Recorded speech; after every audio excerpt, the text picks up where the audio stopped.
warahmatullahi wabarakatuh. Anak-anak, pada hari ini kita akan belajar tentang perubahan ruang dan interaksi antar ruang akibat faktor alam dan faktor manusia. Sebelum membahas tentang akibat faktor alam dan faktor manusia, serta apa saja faktor alam dan faktor manusianya, kita akan membahas terlebih dahulu tentang pengertian interaksi antar ruang. Ada yang tahu apakah itu interaksi antar ruang? Ada? Belum? Oke, Ibu kasih tahu ya. Pengertian interaksi antar ruang adalah proses interaksi timbal balik, mempunyai pengaruh terhadap tingkah laku, baik secara langsung ataupun tidak langsung. Jadi, interaksinya harus timbal balik, artinya dari dua arah.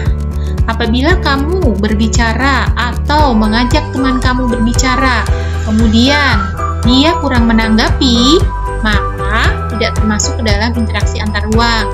Kemudian, berpengaruh terhadap tingkah laku. Apabila kamu berteman dengan teman-teman yang solihah, kemudian sering mengajak kebaikan kepada kamu, maka kamu mengikutinya sehingga kamu rajin mengaji, rajin menghafal. Nah, itu berarti mempunyai pengaruh terhadap tingkah laku kamu. Kemudian dilakukan secara langsung ataupun tidak langsung. Langsung berarti bisa tetap muka langsung, berbicara langsung, face to face ya. Sedangkan tidak langsung bisa melalui by phone atau melalui media sosial. Oke. Sekarang kita akan membahas tentang faktor alam penyebab perubahan ruang dan interaksi antar ruang itu apa saja? Ada 5. Yang pertama adalah iklim. Iklim adalah kondisi suatu wilayah di suatu negara yang dikarenakan adanya posisi garis lintang. Nah, garis lintang itu menyebabkan iklim di suatu negara. Kalau Indonesia termasuk iklim apa? Tropis ya. Nah, kemudian yang kedua adalah tanah. Yang ketiga geologi. Geologi itu apa, Bu? Geologi itu terkait tentang kebumian, bumi dan segala yang ada di dalam bumi. Nah, itu termasuk ke dalam geologi. Sedangkan yang keempat, morfologi.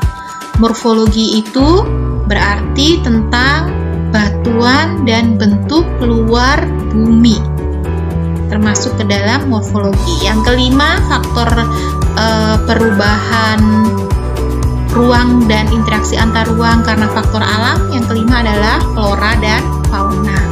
Flora dan fauna tiap-tiap wilayah juga berbeda, dipengaruhi oleh berbagai hal. Indonesia saja juga dibagi ke dalam 3 golongan flora dan fauna, yaitu bagian barat, timur, dan tengah. Atau bagian kalau tengah sering disebut dengan bagian peralihan. Baik jenis flora ataupun faunanya berbeda-beda. Kita tinggal di benua Asia, tepatnya di Asia Tenggara. Secara geografis, kita dibagi menjadi 3. Menjadi 2 ya. 2 bagian. Secara geografis itu berarti dilihat secara tata letaknya. Yang pertama adalah Asia Tenggara daratan. Berarti sebagian besar wilayahnya terdiri dari daratan. Ada negara Myanmar, Thailand, Kamboja, Laos, dan Vietnam. Sedangkan golongan yang kedua adalah Asia Tenggara maritim. Berarti dia memiliki banyak laut. Biasanya negara-negaranya disebut dengan negara kepulauan atau berkaitan dengan laut-laut ya, banyak terdapat laut negaranya di sekitar-sekitarnya. Negara mana saja? Itu adalah ada Malaysia, Singapura, Brunei Darussalam, Indonesia, Timor Timur, dan Filipina. Ternyata negara kita, negara Indonesia yang tercinta, termasuk ke dalam Asia Tenggara maritim. Kita luas akan lautnya, begitu juga dengan pulau-pulaunya. Contoh bentang alam apa saja yang mengalami perubahan ruang dan interaksi antar ruang karena faktor alam? Bentang alam ini berubah dalam kurun waktu yang sangat lama. Tidak sehari, 2 hari, sepekan, atau bulanan, atau tahunan, tapi sampai berpuluh-puluh tahun baru terjadi perubahannya. Nah, apa sajakah yang mengalami perubahan? Ada bukit, gunung berapi, jurang, ngarai, dan juga tebing. Ada yang bisa memberikan contoh yang lain, perubahan yang lain? Nah, nanti kalian bisa memberikan contoh yang lain ya. Ini hanya contoh dari Ibu. Bukit, gunung berapi, jurang, ngarai, dan tebing. Silahkan nanti coba dicari lagi contoh-contoh yang lainnya. Kemudian fenomena-fenomena alam yang sifatnya mendunia yang terjadi karena perubahan faktor alam. Yang pertama adalah pemanasan global. Kemudian penipisan lapisan ozon. Dua hal ini terjadi karena banyaknya rumah-rumah kaca, kemudian gedung-gedung bertingkat, kemudian hilangnya atau berkurangnya daerah-daerah yang hijau, yang tadinya penuh dengan hutan, ya, tumbuh-tumbuhan yang besar-besar. Nah, sekarang tergantikan oleh gedung-gedung bertingkat, sehingga menyebabkan pemanasan global dan penipisan lapisan ozon. Yang ketiga, hujan asam. Yang keempat adalah angin puting beliung. Kelima, kemarau yang panjang. Kemudian banjir bandang dan tanah longsor.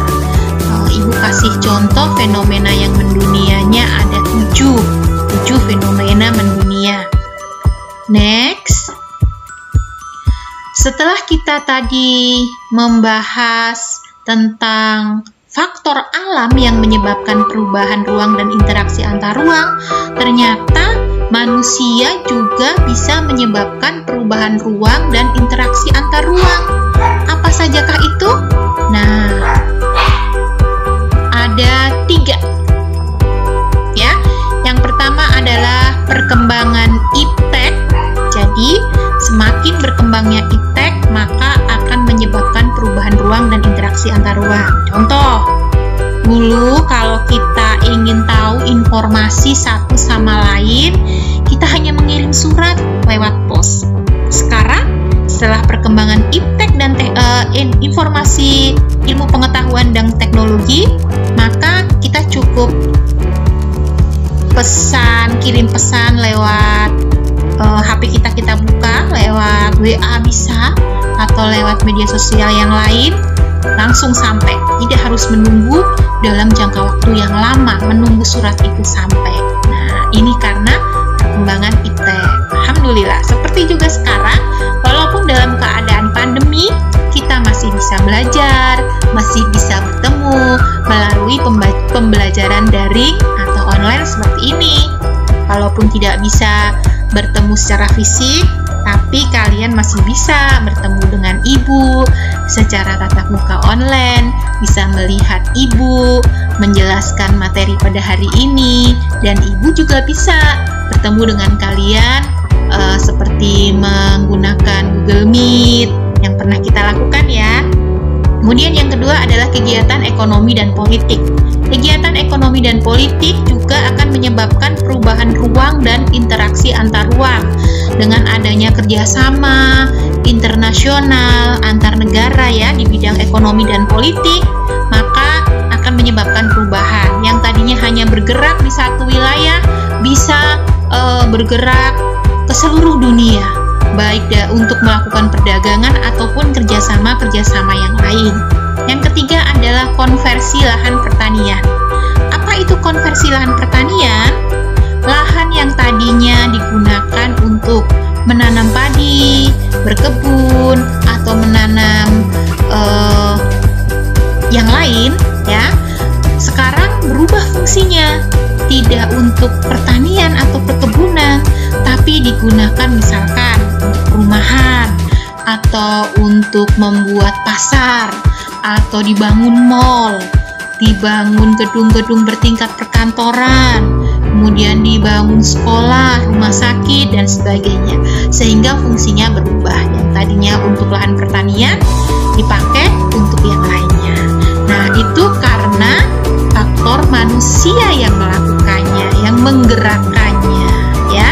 Kalau yang pertama karena alam, adanya iklim, kemudian geologi, morfologi. Sekarang karena manusia, contohnya tadi konteks ekonomi, politik, konversi lahan pertanian. Oke, itu saja yang bisa Ibu share materi hari ini di buku catatan IPS kamu ya. Nah, itu dipakai untuk belajar. Sampai jumpa di materi berikutnya. Terima kasih. Assalamualaikum warahmatullahi wabarakatuh.